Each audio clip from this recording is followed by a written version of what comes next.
ఈ రోజు మనతో పాటు ఉన్నారు ప్రముఖ సీనియర్ జర్నలిస్ట్ సిఎస్ రావు గారు. నమస్కారం సార్. నమస్తే శ్రీ. సార్, ఏంటంటే మన కృష్ణా జిల్లా రాజకీయాలు చూస్తుంటే అయితే చాలా అసలు ఏటు తేల్చుకోలేని పరిస్థితుల్లో ఉంది. అంటే టీడీపీ నుంచి చూస్తున్నట్టయితే కేసినేని నాని గారు మొన్నటి వరకు చూస్తే బయటకు వచ్చేస్తున్నారు, టీడీపీ పార్టీలో ఉండట్లేదు అని చెప్పేసి అయితే వార్త అయితే చెక్కలు కొట్టింది. ఇదే క్రమంలో ఇప్పుడు వాళ్ళ కూతురు కూడా బయటకు అంటే రాజీనామా చేశారని చెప్పేసి, తన పదవికి రాజీనామా చేసి బయటకు వచ్చారు టీడీపీ నుంచి అని చెప్పేసి కూడా వార్తలు వస్తున్నాయి. సో ఇందులో ఎంతవరకు వాస్తవం ఉంది, అసలు ఏం జరుగుతుంది సార్ టీడీపీ పార్టీలో? సో ప్రధానంగా ఏంటంటే ఆంధ్రప్రదేశ్ మొత్తం రాజకీయంగా మనం ఒక యూనిట్గా తీసుకుంటే ఆంధ్రప్రదేశ్ రాజకీయం అంతా ఒక ఎత్తు అయితే కృష్ణా జిల్లా రాజకీయం మరొక ఎత్తు. కృష్ణా జిల్లాలో జరిగేటువంటి రాజకీయం చాలా టిపికల్గా ఉంటుంది, అర్థం చేసుకోవడం కూడా కష్టం. అక్కడ ఉన్నటువంటి లీడర్లు కూడా ఎవరికి వాళ్ళే లీడర్లుగా ఉంటారు, అంతే తప్ప వేరే అధిష్టానాన్ని రెస్పెక్ట్ చేసేటువంటి పరిస్థితి కూడా పెద్దగా ఉండదు. ఏదో కొంతమంది మాత్రమే రెస్పెక్ట్ చేస్తుంటారు అధిష్టానాన్ని. ఏ పార్టీలో అయినా, మరి వైఎస్ఆర్ కాంగ్రెస్ పార్టీలో అయినా, తెలుగుదేశం పార్టీలో అయినా, జనసేనలో అయినా ఎవరికొండే ఇండివిజువల్గా ఉండాలి అని చెప్పి భావించేటువంటి తత్వం కలిగినటువంటి లీడర్లే ఎక్కువ ఉంటారు కృష్ణా జిల్లాలో. సో ఆ క్రమంలో తెలుగుదేశం పార్టీలో ప్రత్యేకించి తెలుగుదేశం పార్టీలో ఉన్నటువంటి లీడర్లు కూడా అదే పందాలో ఉన్నారు మొదటి నుంచి కూడా. సో అందుకే కేసినేని నాని ఇండివిజువాలిటీని కోరుకుంటూ అక్కడ ఉన్నటువంటి లీడర్లను కలుపుకోలేనటువంటి పరిస్థితుల్లో ఆయన ఇవాళ తెలుగుదేశం పార్టీని వెళ్ళిపోయే పరిస్థితికి వచ్చేది. ఎందుకంటే లోక్సభ పరిధిలో ఉండేటువంటి ఎమ్మెల్యేలు ఎవరైతే ఉన్నారో వాళ్ళతోటి సయోధ్య లేదు మొదటి నుంచి. ప్రధానంగా ముగ్గురు ఎమ్మెల్యేలతోటి, ముగ్గురు లీడర్లతోటి ఆయనకి పొసగినటువంటి పరిస్థితి. సో మాజీ ఎమ్మెల్యేలుగా ఓడిపోయినప్పటికీ ఆ కాన్స్టిట్యున్సీలు ఇన్ఛార్జీలుగా ఉంటారు, వాళ్ళని కలుపుకొని పోవాల్సిన బాధ్యత కేసినేని నానికి ఉంటుంది ఒక ఎంపీగా. కానీ ఆయన వైఎస్ఆర్ కాంగ్రెస్ పార్టీలో ఉండేటువంటి ఎమ్మెల్యేలతోటి, ఆ లోక్సభ పరిధిలో ఉండేటువంటి వాళ్ళతోటి సయోధ్యగా ఉంటూ ఆ కార్యక్రమాల్లో పార్టిసిపేట్ చేస్తూ తెలుగుదేశం పార్టీలో ఉన్నటువంటి ఇన్ఛార్జీలు కానీ లేదంటే ఎమ్మెల్యేలతోటి ఆయన సఖ్యతగా లేరు అనేది మొదటి నుంచి వినిపిస్తుంది.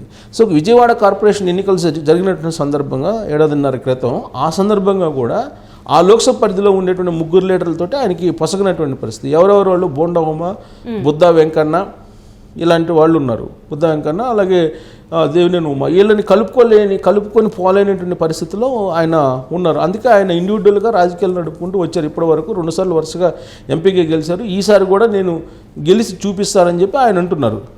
కానీ తెలుగుదేశం పార్టీ అధిష్టానం మాత్రం ఆయన పట్ల సానుకూలంగా లేదు, సుముఖంగా లేదు, కానుకూలంగా లేదు. ఈసారి ఆయనకి టికెట్ ఇచ్చే పరిస్థితి కూడా లేదు. దానికి కారణం ఏంటంటే ఆ మధ్యకాలంలో ట్వీట్ల రూపంలో తెలుగుదేశం పార్టీ అధిష్టానాన్ని తప్పుపడుతూ ఆయన కొన్ని ట్వీట్లు చేయడం జరిగింది. అప్పటి నుంచి కూడా ఆయనకి చెక్ పెడుతూ ప్రత్యామ్నాయ మార్గాల్ని అధిష్టానం ఎత్తుక్కుంది. ప్రత్యామ్నాయంగా ఆయన తమ్ముడు ఉన్నటువంటి చిన్ని తమ్ముడు ఉన్నాడు, కేసినేని చిన్ని. సో ఆయనకి అప్పచెప్తూ ఆయన్ని ఎలివేట్ చేసుకుంటూ వచ్చారు. సో ఇప్పుడు తెలుగుదేశం పార్టీ విజయవాడ లిమిట్స్లో జరిగేటువంటి కార్యక్రమాలకి దూరంగా ఉండాలని చెప్పేసి కేసినేని నానిని సంకేతాలు ఇవ్వటం జరిగింది. కేసినేని నానికి ఎవరి ద్వారా? ఆలపాటి రాజా, కొనకళ్ళ నారాయణ, నీటం రఘురాం, వీళ్ళ ద్వారా కొన్ని సంకేతాలు పంపించారు.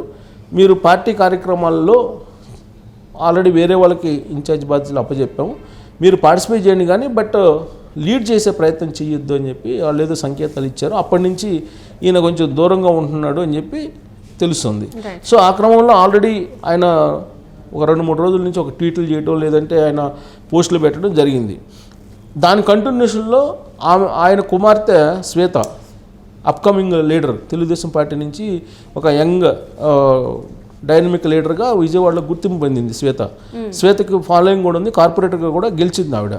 యాక్చువల్గా విజయవాడ మేయర్ అభ్యర్థిగా తెలుగుదేశం పార్టీ తరఫు నుంచి ప్రకటించాలని చెప్పి అప్పట్లో డిమాండ్ చేశారు కేసినేని నాని. కానీ తెలుగుదేశం పార్టీ ముందుగా మేయర్ అభ్యర్థిని ప్రకటించలేదు. కానీ బట్ మేయర్ అభ్యర్థిగా ఆమె ఫోకస్ అయ్యారు.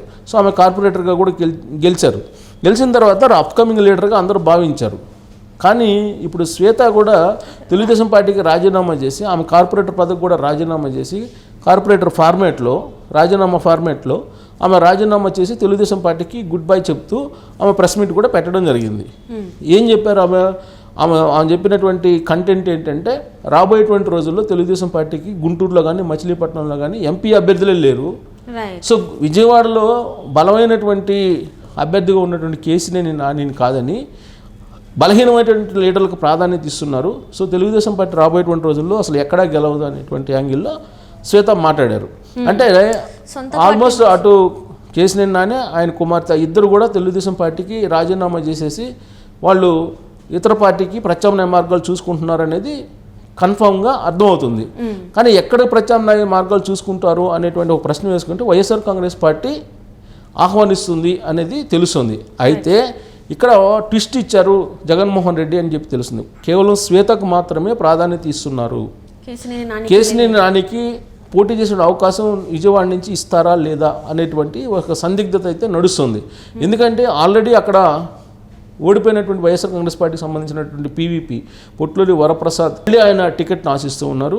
పొట్లూరి వరప్రసాద్ని కాదని చెప్పి అక్కడ గెలిచేటువంటి అభ్యర్థిగా అక్కినేని నాగార్జున లేదా అక్కినేని అమలను తీసుకొచ్చి పోటీ చేయించాలని చెప్పి జగన్మోహన్ రెడ్డి భావిస్తున్నట్టు కూడా ఇటీవల కాలంలో వచ్చినటువంటి న్యూస్. ప్లస్ గతంలో కూడా గత ఎన్నికల సందర్భంగా కూడా అక్కినేని ఫ్యామిలీని రాజకీయాల్లోకి తీసుకొచ్చి విజయవాడలో గెలిపించాలనే ఆలోచన అప్పట్లోనే జగన్మోహన్ రెడ్డి చేశాడని చెప్పి కూడా న్యూస్ వచ్చింది. ఇప్పుడు తాజాగా కూడా మధ్య మార్గంగా గెలిచేటువంటి అభ్యర్థిగా అక్కడ అక్కినేని నాగార్జున లేదా అక్కినేని అమలను తీసుకొచ్చి పోటీ చేయించాలని చెప్పి ఆలోచిస్తుంది వైఎస్ఆర్ కాంగ్రెస్ పార్టీ. ఈ లోపుగానే తెలుగుదేశం పార్టీలో జరిగినటువంటి పరిణామాలు కేశినేని నానిని వైఎస్ఆర్ కాంగ్రెస్ పార్టీ వైపు మొగ్గు చూపేలా చేసింది.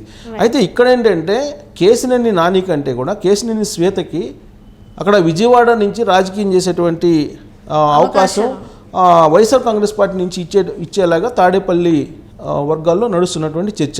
అయితే ఆమెకి ఎమ్మెల్యే ఇస్తారా లేదంటే డైరెక్ట్గా ఎంపీగానే పోటీ చేపిస్తారా, విజయవాడ ఎంపీగా కేశినేని నాని బదులుగా కేశినేని శ్వేతకే అవకాశం ఇస్తారా అనేది కూడా చర్చ జరుగుతుంది. ఇప్పుడు అక్కినేని ఫ్యామిలీ రాలేదు అని అంటే కేశినేని శ్వేతకి అవకాశం ఇచ్చేటువంటి అవకాశం ఉన్నది ఒకటి. పొట్లూరి వరప్రసాద్ 2 రోజుల క్రితం ట్వీట్ చేయడం జరిగింది కేశినేని నాని మీద వ్యతిరేకంగా, కేశినేని నాని ఆయన స్ట్రక్చర్ మీద, కేశినేని నాని వ్యక్తిగతమైనటువంటి అంశాల మీద, భౌతికంగా ఆయన ఆకారం మీద ఆయన ఈ రకరకాలుగా ట్వీట్లు చేయడం జరిగింది పొట్లూరి వరప్రసాద్. సో ఆయన ఒక పెద్ద విజయవాడకి ఒక పెద్ద ఏనుగు అనే యాంగిల్లో భారం అయినటువంటి రాజకీయవేత్త, విజయవాడకే ఒక పెద్ద భారం పొట్లూరి వరప్రసాద్ ట్వీట్లు చేశారు. సో పొట్లూరి వరప్రసాద్కి ఈసారి వైఎస్ఆర్ కాంగ్రెస్ పార్టీ తరఫు నుంచి టికెట్ ఇచ్చేటువంటి అవకాశం లేదు అనేది ఆ పార్టీ వర్గాల్లో చాలా సీరియస్గా జరుగుతున్నటువంటి చర్చ. అయితే ఇప్పుడు తెలుగుదేశం పార్టీ నుంచి వస్తున్నటువంటి కేశినేని నానికా లేదంటే శ్వేతకి ఇస్తారా? కేశినేని నాని మాత్రం తనే రాబోయేటువంటి రోజుల్లో పోటీ చేస్తాను, ఒకవేళ ఇప్పుడు ఈ ఫ్లైట్ లేకపోయినప్పటికీ ఇంకొక ఫ్లైట్ అందుకొనైనా నేను ఢిల్లీ చేరుతాను, ఏదో ఒక ఫ్లైట్ అందుకొని అయితే ఢిల్లీ చేరుతానని చెప్పి ఆయన ఆ మధ్య చేసినటువంటి కామెంట్. అంటే దాని అర్థమైంది తెలుగుదేశం పార్టీ కాబట్టి ఇంకొక పార్టీ తరఫు నుంచి అయినా నేను పోటీ చేస్తాననేటువంటి యాంగిల్లో ఆయన ఉన్నారు. కానీ వైఎస్ఆర్ కాంగ్రెస్ పార్టీ మాత్రం శ్వేతకి వైపు మొగ్గు చూపుతున్నటువంటి పరిస్థితుల్లో కేశినేని నానికి ఎంపీగా ఇచ్చి శ్వేతకి ఎమ్మెల్యేగా ఇస్తారా? విజయవాడ ఆల్రెడీ విజయవాడ ఈస్ట్ ఉంది, కొన్ని విజయవాడ సంబంధించి లేదా కృష్ణా జిల్లాలో ఏదో కాన్స్టిట్యున్సీ విజయవాడ లోక్సభ పరిధిలో లేదు, శ్వేతని ఎంపీగా పోటీ చేయించి కేశినేని నాని ఎమ్మెల్యేగా పోటీ చేయమంటారా అనేది ఇప్పుడు వైఎస్ఆర్ కాంగ్రెస్ పార్టీలో చర్చ జరుగుతుంది. సో కాబట్టి మొత్తం మీద తాడేపల్లి కోర్టులోకి అయితే ఈ కేశినేని ట్రావెల్స్ వెళ్ళింది. అక్కడ కేశినేని ట్రావెల్స్ అక్కడికి వెళ్ళింది కాబట్టి మరి జగన్మోహన్ రెడ్డి వీళ్ళిద్దరిని ఏ విధంగా డిసైడ్ చేస్తారు, ఏ స్థాయిలో డిసైడ్ చేస్తారు అనేది ఆసక్తికరంగా జరుగుతున్నటువంటి చర్చ. రైట్.